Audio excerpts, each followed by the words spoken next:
자, 그러면 이번 시간은요, 우리가 앞 시간에서 메인 매출 전표 두 건을 입력했습니다. 7월 1일 날 코디나라의 여성 정장 1,000만 원에 100만 원, 그리고 7월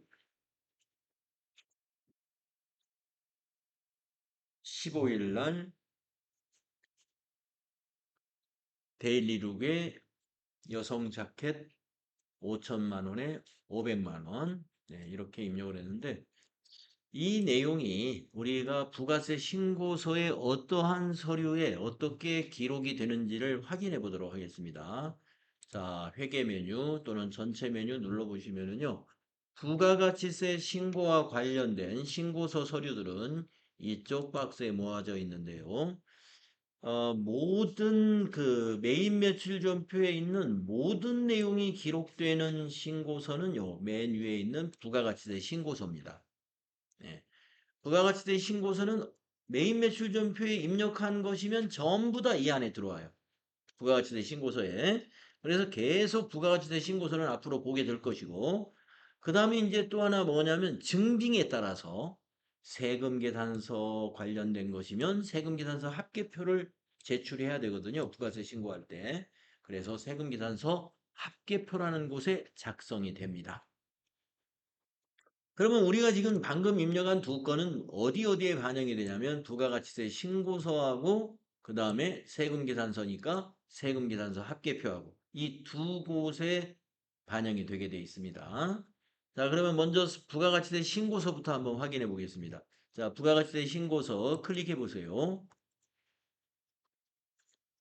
그러면은 이제 요 커서가 이제 일반 과세의 기간 해서 여기 몇 년, 몇 월, 며칠부터 몇 년, 몇 월, 며칠의 부가세 신고서를 작성하려고 하는지를 입력해야 되는데 우리가 입력한 거래 날짜가 7월 달 거래를 입력했잖아요. 그러면 7월에 공급한 것이면은 우리가 부가가치세법에 의해서 과세 기간으로 구분을 한다면은 일단 2기에 해당이 되죠. 어, 2기에 해당이 되고 우리는 법인이기 때문에 법인은 예정 때도 신고하고 확정 때 신고하고 신고를 3개월씩 나눠서 두 번 하는 거예요. 그렇기 때문에 법인은 7월 달 거를 부가세 신고서 작성할 때는 7월부터 9월 기간으로 작성을 합니다. 자, 그렇게 입력하세요. 7 엔터 엔터 9 엔터 엔터 그리고 정기 신고에서 엔터 합니다. 네. 그러면 이제 작성이 된 결과를 화면으로 볼 수가 있는데 지금 보는 화면이 부가가치세 신고서의 조회 화면인데요. 우리가 매출의 공급가액을 과세 표준이라고 그러죠. 과세 표준. 매출에서 우리 부가세에서 공급가액이 과세 표준이다. 여러분 부가세 이론 때 배웠을 거예요. 우리가 세금에서 과세 표준이라는 것은 세금 계산의 기본이 되는 금액을 과세 표준이라고 부릅니다. 무슨 세금을 계산하든지 간에 먼저 과세 표준을 먼저 정확히 계산을 해내야 됩니다. 과세 표준을 정확히 계산한 다음에 해당되는 세율을 곱하면 그게 관련된 세금이 돼요. 그래서 부가가치세는 과세 표준이 뭐가 되느냐면 공급가액이 과세 표준이고 세율은 여기 보시다시피 단일 세율이라고 그러죠. 전부 다 10%예요. 100분의 10. 그런데 0세율은 100분의 0. 네, 이렇게 나누어져 있습니다. 자, 그래서 지금 여기 과세 표준 및 매출세액이 번호로 말하면 여기 8번까지 있죠. 8번까지.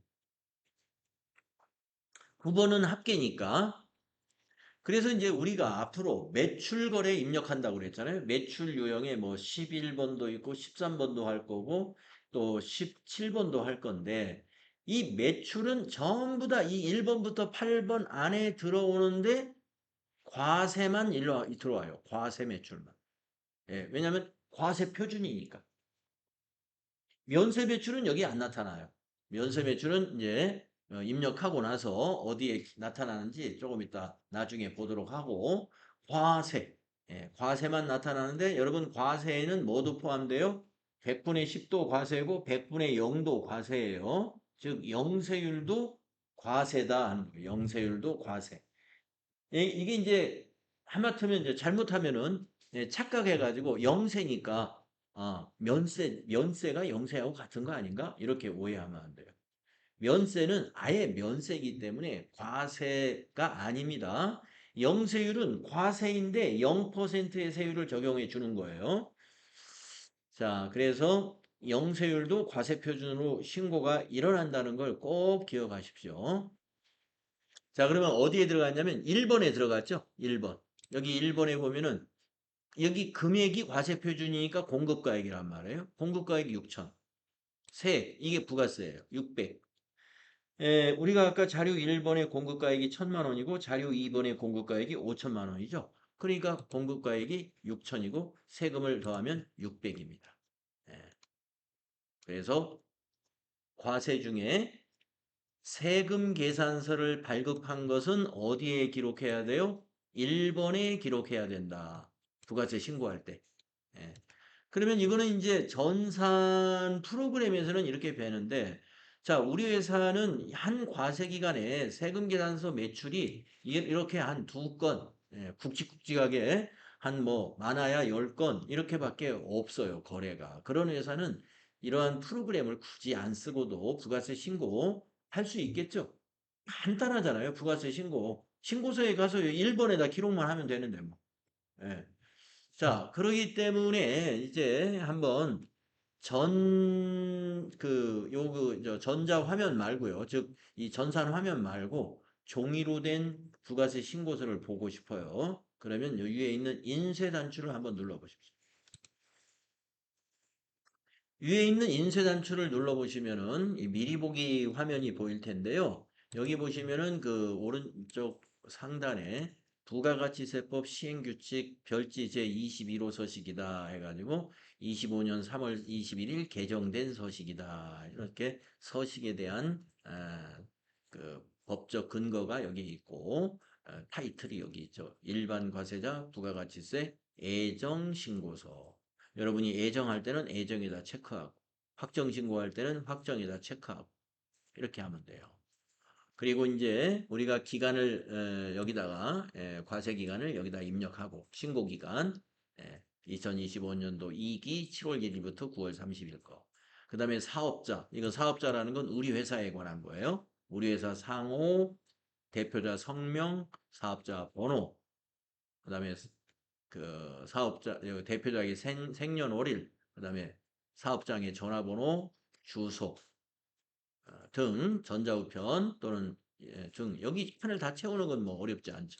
딱 기록하시고 과세 표준 및 매출세액 요 1번에다가 세금계산서 두 건의 공급가액 6천만 원 기록하고 세금 합계 600만 원 기록하면 이거밖에 우리가 이번 3개월에 해당되는 게 이거밖에 없다면 이대로 그냥 신고서 내면 신고 끝. 그러면 세금은 얼마 내야 될까요? 600만 원 납부하면 돼요. 공제 받는 거 하나도 없으니까. 네.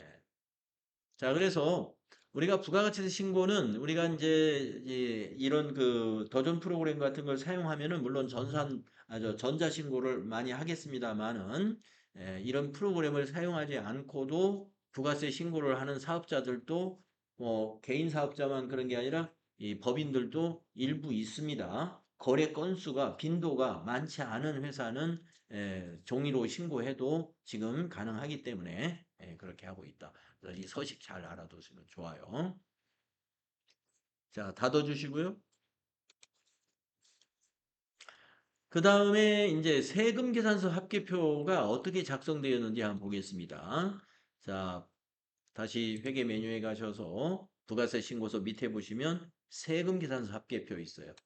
클릭하시고 기간을 똑같이 입력해 주세요. 7월부터 9월 정기신고 엔터 하면은요. 세금계산서 합계표는 사실은 여기에 양식이 두 가지 있는 거나 다름이 없어요. 위에는 매출처별 세금계산서 합계표, 밑에는 매입처별 세금계산서 합계표인데 우리가 입력한 것은 매출 자료이니까 유칸에 작성이 돼 있죠. 자, 유형은 전자세금계산서라는 거고요. 이 세금계산서 합계표는 세금계산서를 발행한 회사나 또는 매입한 회사는 밑에 작성되겠죠. 매입한 회사가 동시에 신고를 하는 거예요. 동시에 제출. 자, 같이 신고를 해준다. 했고, 왜 그러는지 크로스 체크를 위해서 그렇게 하고 있는 것입니다. 그래서 보면은 매출처 두 곳, 매수, 세금계산서 매수가 두 매, 공급가액 6천에 부가세, 그리고 오른쪽에 그 회사들 이름이 이렇게 보이는군요. 이것은 이제 역시 전산 화면에서 이렇게 보이는 거고요. 나는 우리 회사는 부가세 신고를 아까 그냥 종이로 가서 방문해 가지고 부가세 신고서를 수동으로 수기로 한다 이거예요. 그러면 세금계산서 합계표 두 건 있으니까 이거 작성해야 되거든요. 어떻게 작성하느냐?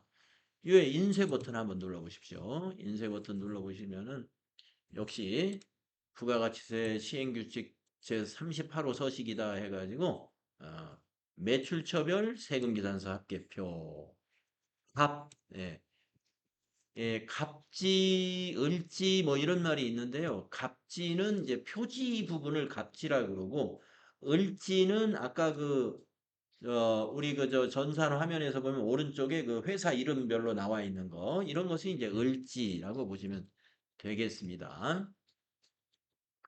그래서 이제 여기 갑에다가는요, 이렇게 과세기간 기록하고, 우리 회사 정보 여기다 기록하고, 마찬가지예요. 여기 전자세금계산서, 전자세금계산서 안에다가 거래처 두 곳, 매수 두 매.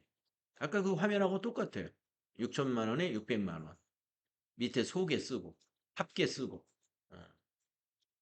이렇게 하면 됩니다. 이 밑에는 종이세금계산서 발행했을 때 밑에 쓰는 거예요. 종이세금계산서를 발행했으면 아래 칸에 쓰는 거. 전자세금계산서를 발행했으면 위에다가 하는 거. 주민등록 번호로 발급한 것은 개인에게 세금계산서를 발급했다는 뜻입니다. 그래서 여러분들이 이 세무서식, 이 세무서식도 같이 보시면서 하면 좋겠습니다.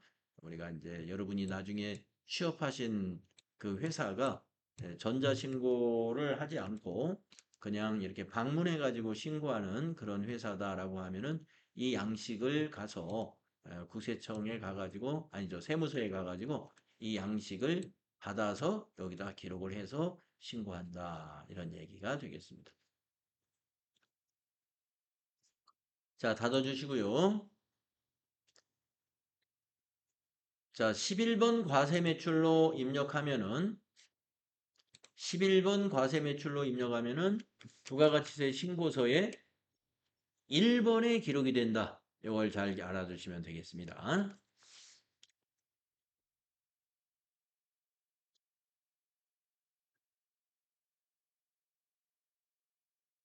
자, 그러면은 이제 199페이지 보시면은요. 우리가 그 입력한 거 풀이가 쭉 나와 있어요.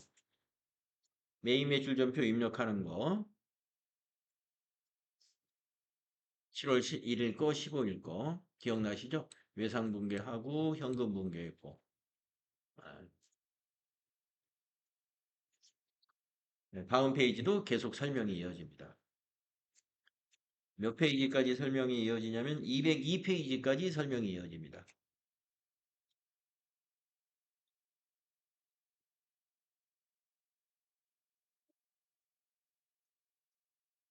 그 다음에 203페이지는 이것도 참고만 하시면 좋은데요. 전자세금계산서 발급 전송을 취소하려면 어떻게 해야 되느냐.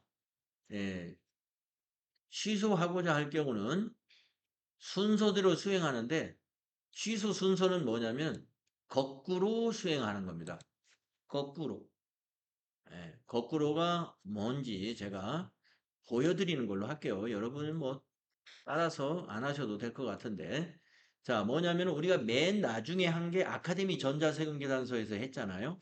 국세청 전송을 하려고. 이거를 맨 마지막에 하는 게 아니라 취소할 때는 맨 먼저 국세청에 전송한 거를 조회해가지고 거기서 먼저 취소해요. 국세청 전송을.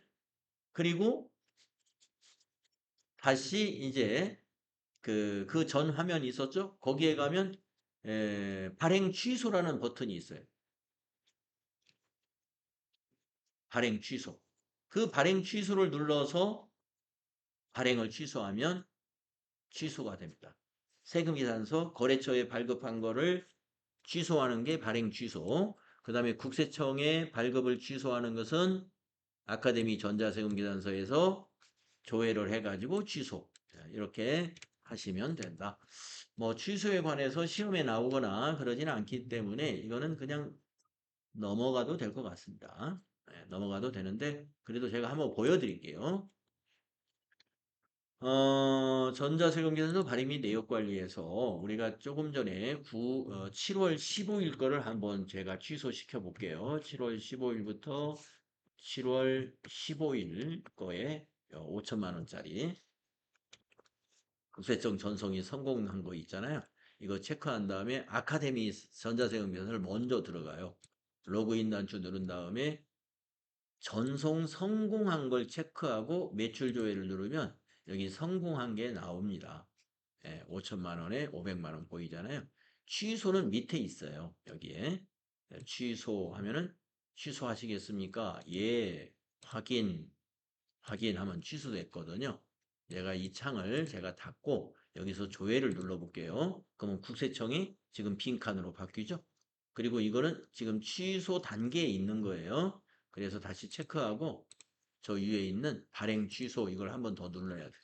발행 취소 확인 예, 발행 취소되었다 안내 나오잖아요. 확인 누르고 조회 누르면 취소 확인이 됩니다. 예. 다시 발행을 해야 되겠죠. 저는 자 체크하고 전자 발행 누르고 발행 확인 이제 확인 요청됐고 아카데미 전자세금계산 들어가서 로그인 누르시고 이번에는 미전송 매출조회 누른 다음에 발행 확인 네 이렇게 조회하면은 여기 전송 성공 떴고요. 나가서 예, 그냥 나가시면 됩니다. 여러분이 이제 지금은 메뉴 하나하나에서 조금 천천히 할 수밖에 없어요. 왜냐면 지금 이 화면이 아직 그 내가 지금 그 확실하게 익숙한 화면이 아니기 때문에 천천히 하셔야 되는 거예요. 자, 취소는 여러분이 그렇게 신경 쓸 거 없습니다. 시험에서 취소하라는 지시를 지금까지 한 적이 없으니까 역순으로 하면 된다. 알고 계시면 돼요. 자, 이제 204페이지로 갈까요?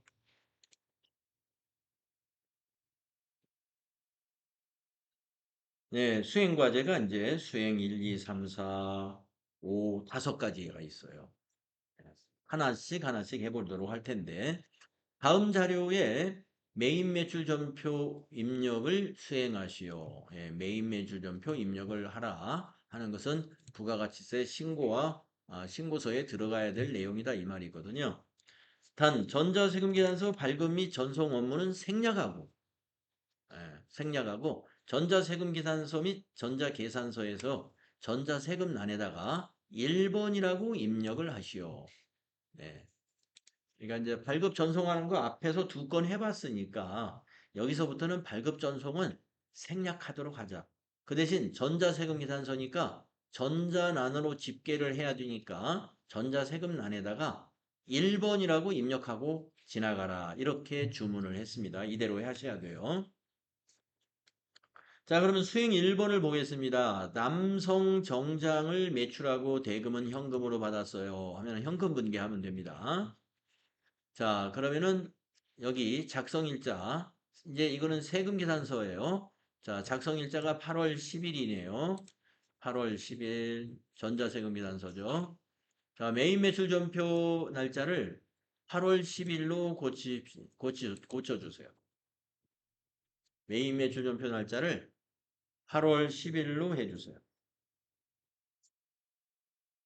그리고 유형은요. 유형은 이건 세금계산서 발급건이니까 이것도 11번 유형. 11번 과세 매출. 자, 품명에다가 남성 정장이라고 쓰시면 되겠죠? 수량은 100, 단가는 300 플러스네요. 엔터 하시고요. 거래처가 공급받는 자, 코디 나라네요. 코디 나라 엔터 하시고. 전자세금은 아까 전자세금란에다가 1번 전자입력으로 하라 그랬습니다. 이거는 이제 세금계산서 합계표에 전자란으로 집계를 하려고 이렇게 하는 거예요. 전자입력, 전자세금란에 1번 입력하세요.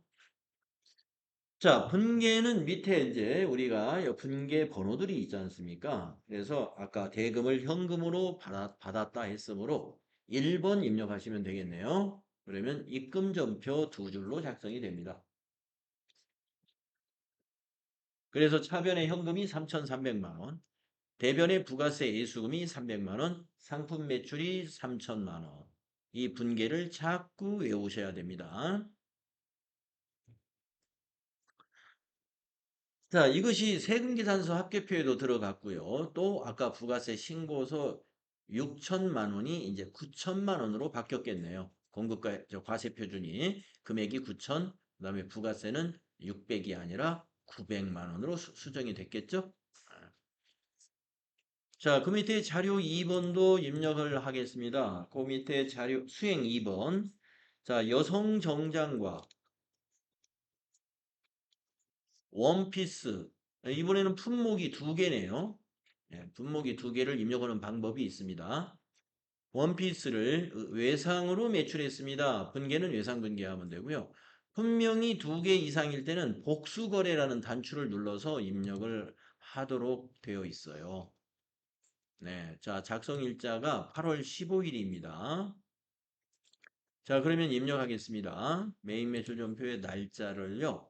8월 15일로 고쳐주세요. 8월 15일로. 유형은 이것도 세금 계산서 매출이니까 11번 유형이 같습니다. 자, 품명을 두 줄로 입력을 해야 되니까 이것은 세금 계산서 한 건당 한 줄씩 쓰는 거거든요. 세금 계산서 한 건이 한 줄이에요. 만약에 또 있다. 증빙이 또 하나 있다. 그러면 두 줄, 두 번째 줄에 쓰는 겁니다. 그런데 지금 그 증빙 하나에 품명이 두 가지 이상이다. 그러면은 여기를 눌러요. 위에 보시면 복수거래라는 단추가 있어요. 그러면 이 복수로 품명을 입력할 수 있도록 이런 양식이 나타납니다. 거기다가 입력하시는 거예요. 여성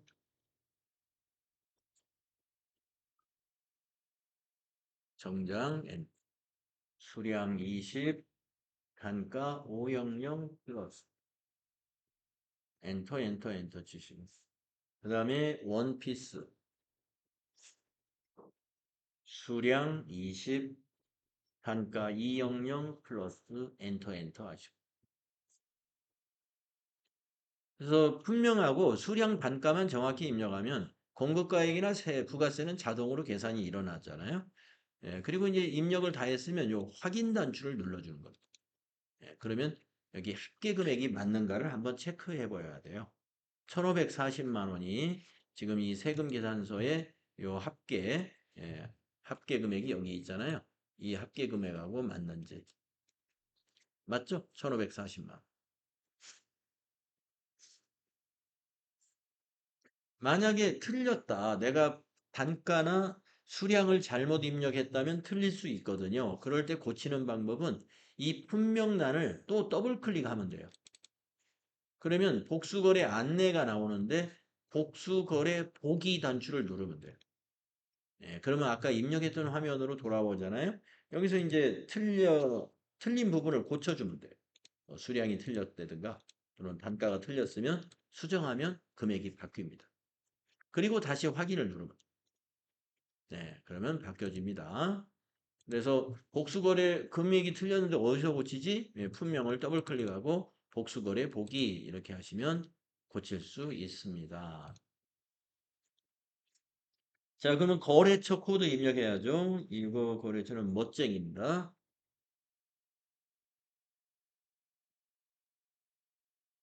전자세금계산서네요. 그러면은 전자세금란을 1번으로 입력하라고 아까 지시했었죠. 1번 전자입력. 자, 분계는 외상으로 했습니다. 외상 매출했어요. 그러면 2번 분계하면 됩니다. 2번. 자, 차변의 외상 매출금 1,540만. 대변의 부가세 예수금 140만. 대변의 상품 매출 1,400만.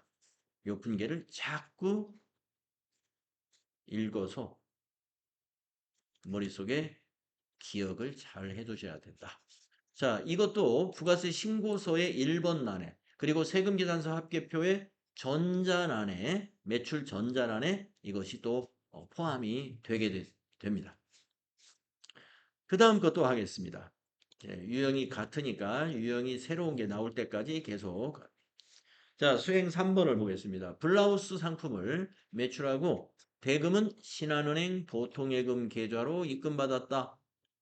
네, 보통예금으로 받은 거 처음 나왔네요. 자, 거래 날짜는 8월 20일입니다. 네, 작성 일자가 거래 날짜예요.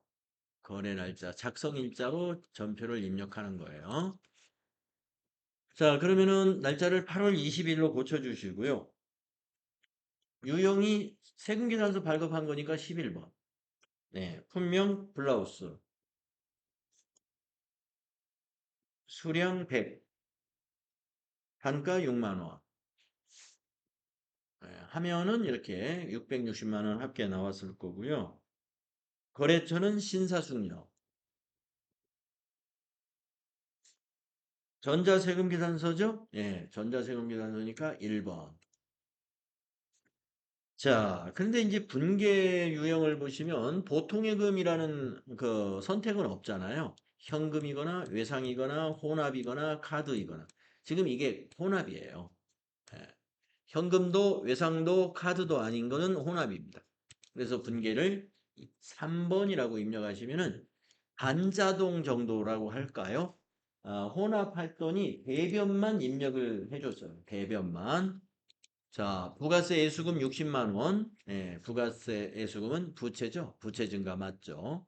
그 다음에 대변의 상품 매출 600만 원. 네, 수익 발생 대변 맞죠? 아, 그러니까 이제 이거는 이대로 써먹으면 되고 세 번째 줄에다가 마우스를 구분에다 클릭하시고 차별의 보통예금 기록해야 되지 않습니까? 그래서 3번 하면 차변 기록되고요.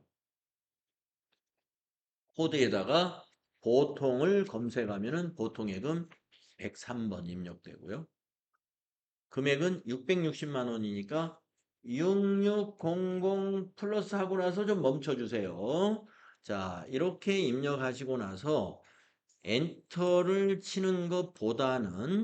엔터를 치는 것보다는 자, 거래처 변경을 위해서는 금액을 입력 후 탭으로 이동하고 나서 나중에 엔터를 나중에 사용하세요. 이런 안내가 왜 있느냐 하면은요. 여기서 바로 엔터 쳐버리면 커서가 위로 올라가 버리거든요. 그러면 또 밑에 거래처 고치로 내려와야 돼요. 그러니까 여기서 여러분 키보드에 보면 탭이라는 키 있죠? TAB. 여기를 딱 눌러주면은 커서가 이쪽, 거래처 코드 칸으로 넘어가서 어, 기다려줘요. 자, 우리가 이제 앞에서 전표를 입력할 때는 외상분계, 현금분계 해가지고 거래처를 그저 신경 쓸 것이 없었어요. 다 그대로 놔두면 되는 거래처들이었습니다. 그런데 지금 이 분계는요, 보통 예금의 경우에 거래처는 신사숙녀가 아닙니다. 신사숙녀라는 회사는 은행이 아니에요. 그래서 보통 예금 거래처가 될 수가 없어요. 예적금 현황에 반영되게 하려면 반드시 은행 관련 계정 과목은 은행이 거래처가 돼요. 그래서 이걸 고쳐야 됩니다. 자, 코드란에다가 신한 검색을 하시고요. 엔터한 다음에 신한은행 보통 확인해 보세요. 그리고 커서를 말입니다. 요 두 번째 줄이나 세 번째 줄로 클릭을 해 놓고 색깔을 한번 보시면은 이 거래처의 색깔을 보시면은 파란색이에요. 이건 앞으로도 이걸 종종 보실 텐데 이 파란색으로 거래처가 표시되는 건은 어떤 건이냐? 우리가 부가세 신고서에 반영하는 이 거래처와 회계 처리할 때 거래처가 같으면은 검은색, 다를 때는 파란색 이렇게 구분을 하고 있어요. 파란색이라고 해서 꼭 틀린 게 아니에요. 예. 이렇게 해야 맞는데, 예, 이것이 강조되게 보여주는 거예요. 우리한테, 예, 이거 확실히 맞는 거야? 하고 한번 확인하라고 보여주는 셈이에요. 예, 그래서 보통의 금은 은행으로 거래처 바꿔주는 거, 이거 확실히 맞는 거죠. 네, 이렇게 고쳐야 됩니다. 자, 계속해서 전자세금 계산서 3개가 쭉 나왔으니까 지금 뭐 앞에서 2매 있었고 이번에 또 3매 들어갔으니까 합이 5매가 되겠네요. 5건. 자, 그 밑에 보니까요. 증빙이 달라요. 양식은 굉장히 비슷해 보이지만 명칭을 보면은 세금 계산서가 아니죠. 세금 계산서가 아니기 때문에 밑에 공급가액만 있고 세액이라는 란이 아예 없습니다. 윗부분은 똑같지만 아랫부분이 달라요. 예, 이게 바로 계산서거든요. 계산서. 면세 사업자가 발급하는 세금 계산서 대신에 발급하는 것이 면세 사업자가 발급하면 계산서가 되는 거예요. 네. 그럼 한번 수행사를 읽어보고요. 패션 잡지 상품을 매출하고. 예, 우리 회사가 옷을 파는 회사인데 여기 지금 3일 패션이 업태를 보면 의류 도소매라고 되어 있단 말이에요. 근데 잡지도 파네요. 패션 잡지 상품을 매출하고 50%는 현금 수령하고 나머지는 외상으로 매출했습니다. 이와 같이 결제가 현금, 외상 이렇게 섞여 있는 것은 이것도 혼합이에요. 예, 매출하였다. 자, 그래서 이제 이해가 안 가니까 여러분들에게 이렇게 이해하라고 설명을 또 해요. 이 문제 하나요. 겸용사업자라고 가정한다.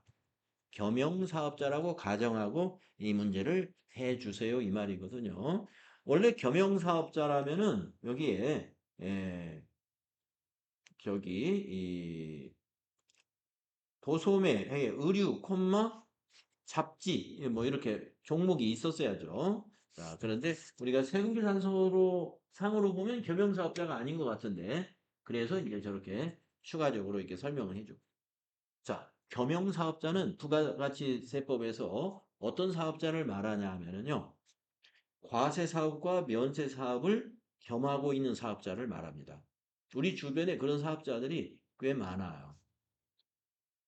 예를 들면은 이제 어 만약에 뭐 CU 뭐 이런 편의점 같은 데 가보면은 편의점에서 여러분들 과일 파나요? 편의점에서? 안 파는가요? 과일. 팔아요? 예. 참외, 도마도 만약에 판다고 봐요. 과일은 면세예요. 예. 과일은 면세. 근데 거기 이제 음료수, 뭐 콜라, 사이다, 맥주, 소주 이런 것도 판단 말이에요. 그럼 그 과세입니다. 그래서 판매를 과일도 팔고 음료수도 판다. 이런 사업자들이 바로 몇죠? 겸용사업자입니다. 예, 겸용사업자. 그 다음에 운수 사업을 하는데 만약에 뭐 이천에 이천운수라는 회사가 있는데 이천운수에 갔더니 한쪽에는 택시가 있고 한쪽에는 버스가 있어요. 이천 시내버스 어느 구간도 운행을 하고 그다음에 이천 택시라고 택시도 운행을 하는 회사가 있다. 그러면 이런 사업자도 겸용사업자예요. 택시는 과세사업이고 버스는 면세사업이기. 예? 예, 이런 사업자를 겸용사업자라고. 겸용사업자가 매장 같은 거 가지고 있는 사업자는 뭐 상당히 많습니다. 예, 우리가 하나로마트, 이마트 이런 데 가보면은 예, 뭐 농산물도 팔고 수산물도 팔고 임산물도 팔고 이건 다 면세. 예. 근데 옷도 팔고 완구도 팔고 이런 것은 과세. 겸용사업자들이 그런 사업자들이. 자, 그러면 이제 전자계산서니까 유형이 달라지는 거예요. 예, 우리가 지금까지는 전부 다 11번 유형으로 했는데 이거는 매출은 매출이지만 유형을 다르게 해서 입력해야 됩니다. 네, 자 그러면 작성일자가 8월 25일이죠. 자, 날짜를 메인 매출 정표에서 날짜를 25일로 고쳐주세요. 8월 25일. 유형은 매출인데 계산서 매출을 13번이라고 한다고 우리 첫 시간에 맨 앞에서 얘기했었죠. 예, 그래서 13번 면세 매출이라고 입력해야 됩니다. 계산서 매출이 13번이고 그 다음에 품명에다가 패션 잡지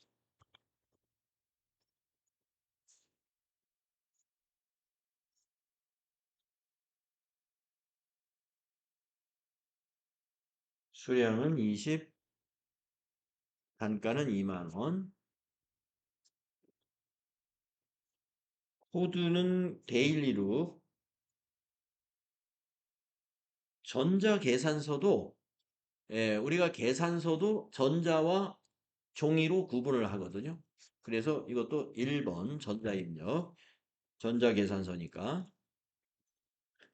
그리고 이게 지금 결제가 현금 결제, 외상 결제 두 개가 나눠져 있어요. 그렇기 때문에 분계는 3번 혼합으로 하셔가지고요. 자, 혼합으로 하면 항상 이렇게 매출에서는 대변만 완성을 해놓고 나중에 이제 여러분 매입 입력할 때 보면은 혼합하면은 차변만 입력을 해놔요. 반대로. 이거는 이제 매출이니까 대변이 상품 매출, 네, 잡지가 상품이라고 그랬죠. 그래서 상품 매출 수익 발생만 해놓고 부가세는 없으니까 부가세 분계는 없는 거죠. 면세니까. 자, 그러면 이제 두 번째 줄 클릭하시고 차변 3번이죠. 101번 현금이 101번이에요. 50%가 현금이라고 그랬으니까 20만 원이죠. 입력하시고 엔터. 세 번째 줄도 차변.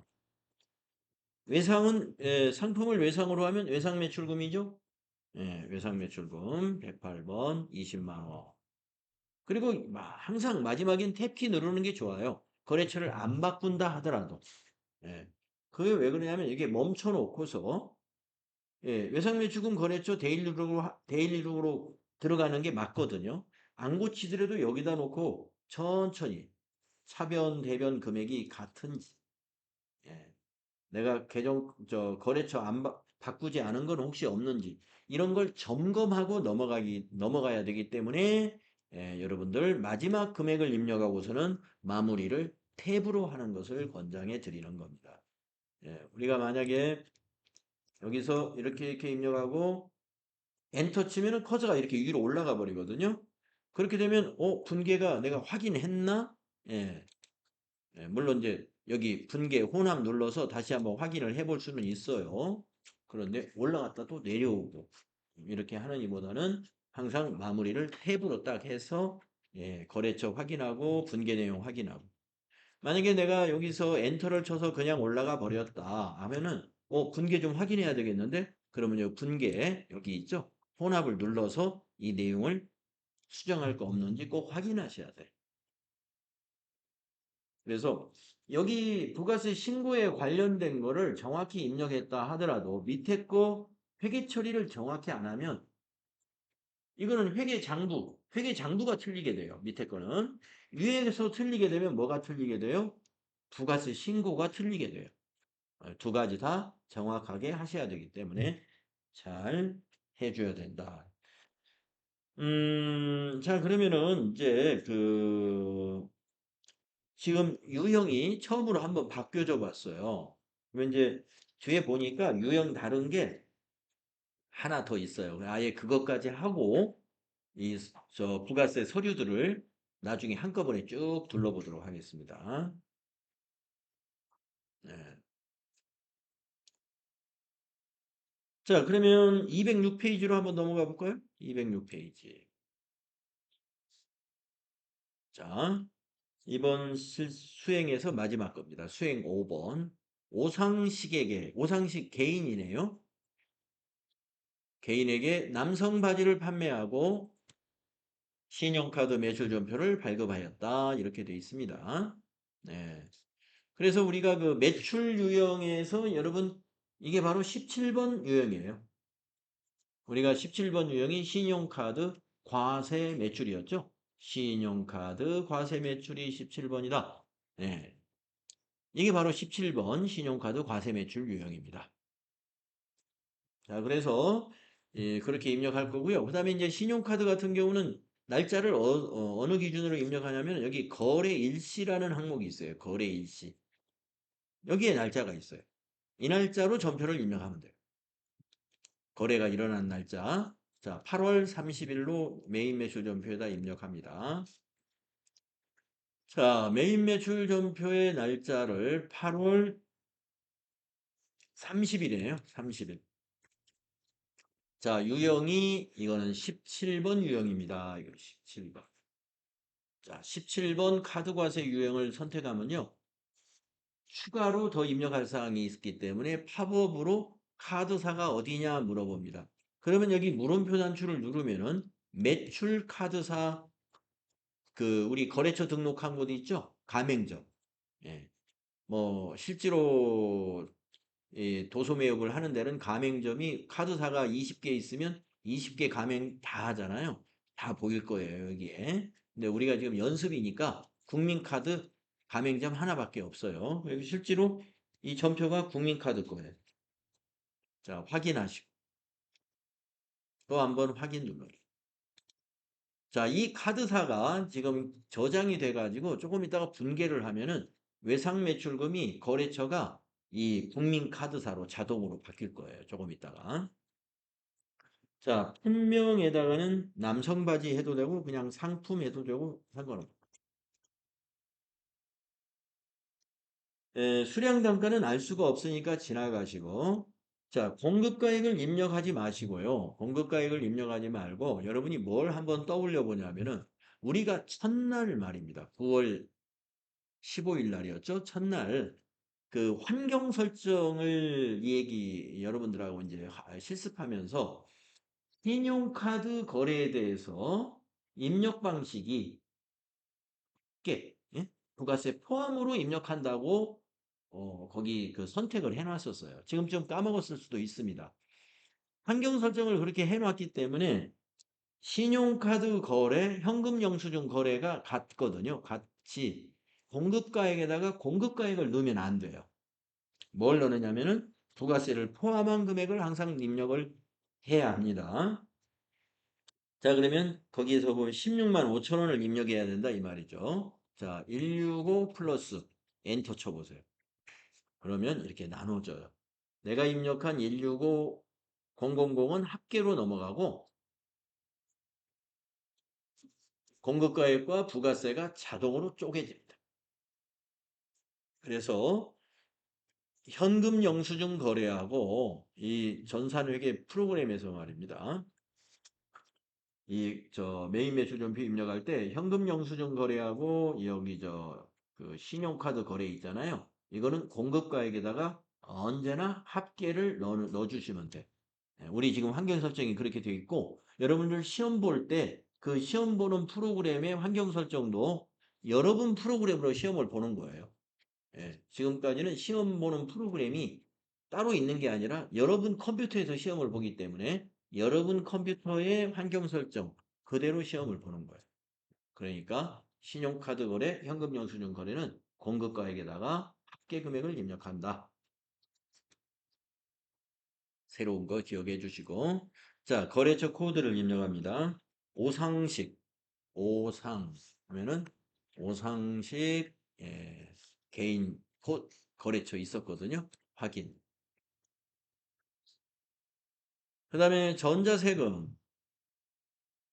이거는 신용카드니까 전자세금란을 우리가 관계가 있는 것은 세금계산서나 계산서만 전자세금이 전자면 전자 아니면 공백 이렇게 하는 거예요. 근데 이건 신용카드니까 이건 무조건 비워놔야 됩니다. 자, 분계는 여기 밑에 보시면 카드 거래는 분계를 4번을 쓰면 되거든요. 자, 그러면 4번 한번 써볼까요? 자, 4번 했더니 외상매출고. 네. 자, 오상식에게 외상매출한 게 아니고 오상식 씨가 국민카드로 결제했기 때문에 우리는 돈을 국민카드사로부터 앞으로 며칠 사이에 받아야 돼요.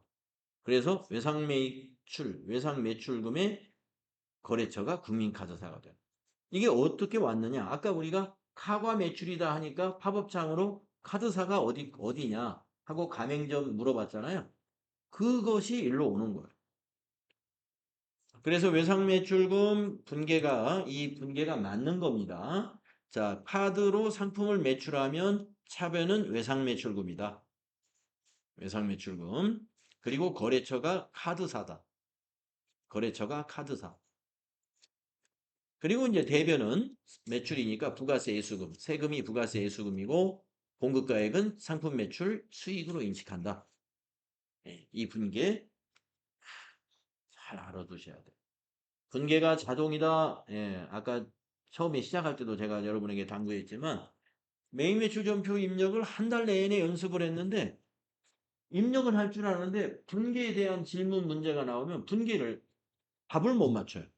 그건 뭐냐면은 이걸 그냥 예, 자세히 자세히 정리하지 않고 그냥 넘어가고 하면은 이게 기억이 안 나거든요. 기억을 잘 해주셔야 돼요. 자, 뭐를 했어요? 상품을 카드로 판매했어요. 그러면 차변이 외상매출고 거래처는 카드사. 그리고 대변은 부가세는 부가세 예수금, 공급가액은 상품 매출로 회계 처리가 일어나야 된다. 자, 그러면은 이제 우리가 증빙을 세금계산서 말고 계산서 하나, 신용카드 매출 하나 이렇게 계산서 매출과 신용카드 매출을 했으니까 이제 부가세 신고와 관련된 서류를 점검해 보도록 하겠습니다. 확인해 보도록 하죠. 자, 회계 단추를 눌러서 전체 메뉴로 간 다음에 부가가치세 신고와 관련된 서류는 다 여기 있는 거예요. 자, 처음에 말씀드린 대로 부가가치세 신고서는 모든 건 메인 매출 전표에 입력했다 하면은 다 일로 들어가요. 예, 근데 어디에 들어가는지를 알아야 되니까 한번 보도록 하겠습니다. 자, 부가가치세 신고서 가셔가지고 기간이 똑같아요. 7월부터 9월. 네, 정기신고에서 엔터. 혹시 아까 거를 저장해 놓으신 분은 저장해 놓은 거 불러내겠습니까? 물어볼 때 아니요 해야 새로 방금 입력한 것을 포함해서 불러줍니다. 만약에 예 해가지고 불러내신 분이다 그러면 여기에 보면은 새로 불러오기라고 하는 단추가 있거든요. 이건 새로 작성한다는 뜻이에요. 그래서 예로 불러오신 분은 새로 불러오기를 한번 해주면 새로 작성이 일어납니다. 자, 보시다시피 1번 우리가 6천만 원이었던 것이 지금 1억 1천만 원이 됐어요. 그 뒤로 3건을 더 입력하면서 공급가액이 과세 표준이 많이 늘었고 세액은 거기에 10%니까 1,100만 원. 자, 그 다음에 아까 신용카드 오상시에게 남성 바지 파는 거 있었죠? 16만 5천 원 합계 금액으로 입력했었죠? 그게 3번에 들어가. 3번의 내용이 뭐냐면 과세인데 신용카드나 현금 영수증으로 판매한 거예요. 신용카드나 현금 영수증. 직불카드도 여기에 들어가요. 예. 직불카드라는 거 있죠? 예. 저기 체크카드 이런 거. 우리 그 통장에 잔고 있을 때만 계산하는 거. 이것도 다 신용카드에 포함돼요. 그래서 체크카드, 신용카드, 현금 영수증 판매 이것은 다 3번에 기록을 하면 됩니다. 자, 근데 뭐가 안 보이냐면은 잡지파른 거는 안 보여요. 아까 말씀드렸다시피 아까 앞 시간에서 이거는 과세 매출입니다. 과세 표준만 여기 들어오는 거기 때문에 과세와 영세만 여기 기록이 되지 면세는 여기에는 안 들어가요. 그럼 부가가치세 신고서에 메인 매출 전표 입력된 것이 다 기록이 된다 그랬는데 그건 어디서 확인하느냐? 면세는 계산서 판매한 거는 여기서 확인하면 됩니다. 여기 조회 화면에 보면 여기 과표라는 단추가 있죠? 과표를 한번 클릭해 보세요. 그러면은 여기서 보시면 됩니다. 자, 수익 금액이 이렇게 크게 두 가지로 나누어집니다. 과세표준 명세. 아까 우리 1억 1천에다가 그 다음에 신용카드로 15만 원짜리 바지 파는 거 해서 과세 표준에 해당되는 명세가 1억 1,015만 원이고 면세 수익 금액이라고 밑에 또 따로 나와. 이게 이제 겸용 사업자의 경우는 과세 매출과 면세 매출이 있기 때문에 면세 매출 여기는 의류라고 되어 있지만 원래는 이제 잡지 뭐 이런 식으로 코드가 따로 있을 거예요. 근데 우리 회사는 지금 그거는 이제 아직 코드나 이런 거 모르니까 이게 잡지라고 가정하셔야 돼. 40만. 예, 면세 수입으로 되어 있죠. 그리고 밑에 계산서 발급했다. 이렇게 나오죠. 자, 면세 수익 금액은 40만 원이 아니고 가령 60만 원인데 계산서 발급액은 40만 원이다. 이렇게 나올 수 있습니다. 그건 뭐를 의미하냐면 면세 수익 금액 60만 원이지만 그중에서 계산서 발급은 40만 원이고 다른 방식으로 판매한 게 20만 원이 있다는 거죠. 다른 방식으로 말한다면 신용카드 면세품을 면세 재화를 신용카드로 팔았다든가 이런 것은 계산서가 아니니까 계산서 발급 금액에 표시가 안 됩니다. 그렇게 이해하시면 돼요. 자, 그래서 면세 수입은 과세 표준이 아니기 때문에 요 앞면에서 볼 수가 없고 뒷면을 보는 것처럼 과표 눌러가지고 봅니다. 자, 그러면은 한번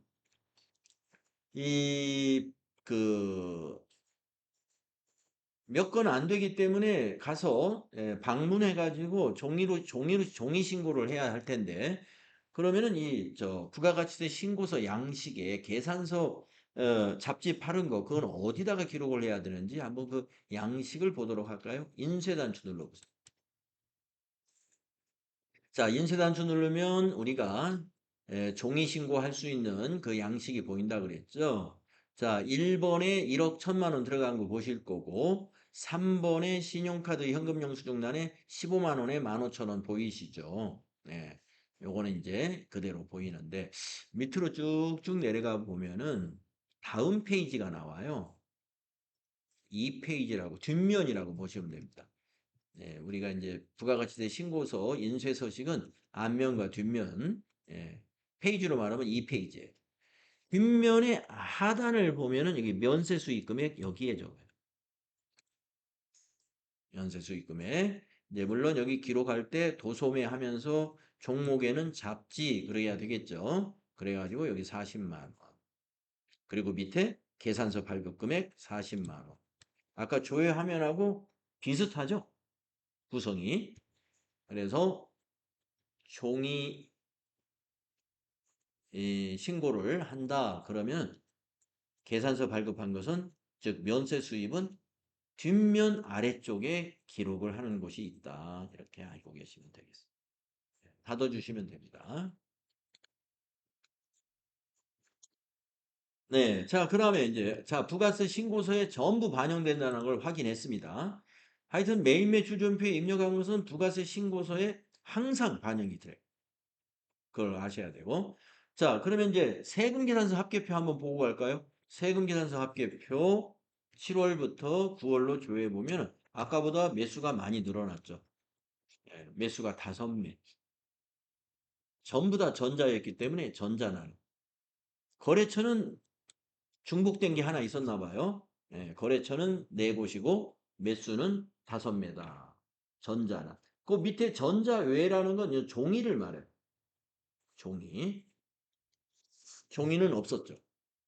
그 다음에 매입 거래는 하나도 없었기 때문에 매입세금 계산서란은 비어 있는 겁니다.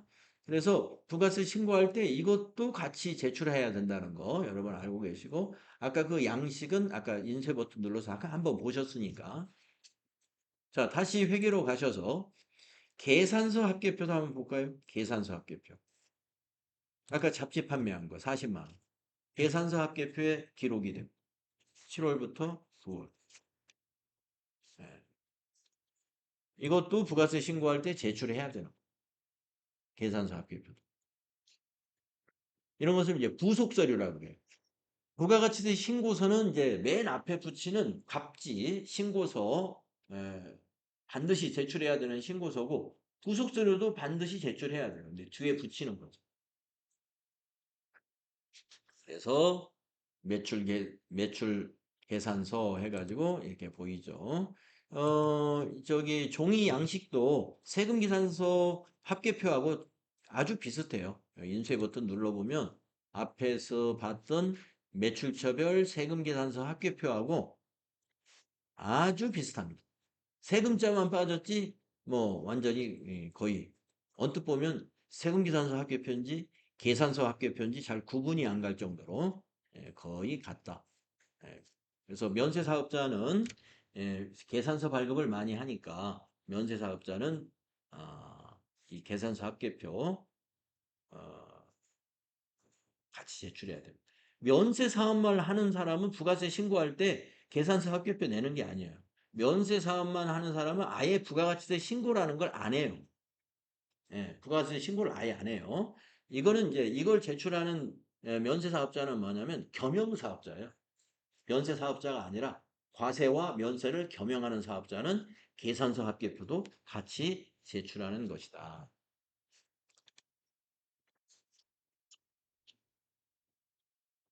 그렇지만 이제 면세 사업자도 그 부가세 신고는 안 하기 때문에 부가세 신고 때 뭘 제출해야 될 건 없지만 면세 사업자가 5월 달이면은 종합소득세 신고를 하거든요. 사업자니까 사업소득은 전부 종합과세거든요. 그러면 5월 달에 종합소득세 신고할 때는 계산서 발급한 거 이거 제출하는 겁니다. 네. 그거는 이제 소득세 신고에 관련된 얘기고 지금 우리가 하는 것은 부가가치세 관련된 거니까. 궁금해지면 된다. 자, 그래서 지금 우리가 이번 시간에 그 수행을 한 내용에 대한 풀이가 그 밑에 쭉 나와요. 208페이지까지.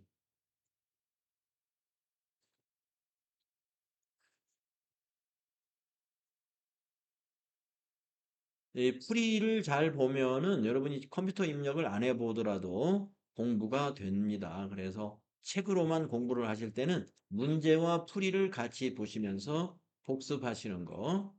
컴퓨터가 있으면 입력하면서 하겠지만 항상 그렇게만 복습할 수는 없죠. 책만 가지고 복습을 해야 할 때도 있을 텐데 그때는 앞에 문제와 뒤에 풀이를 보면서 이렇게 학원에서 한번 했던 거 실습했던 걸 떠올리면서 복습이 일어나는 거죠.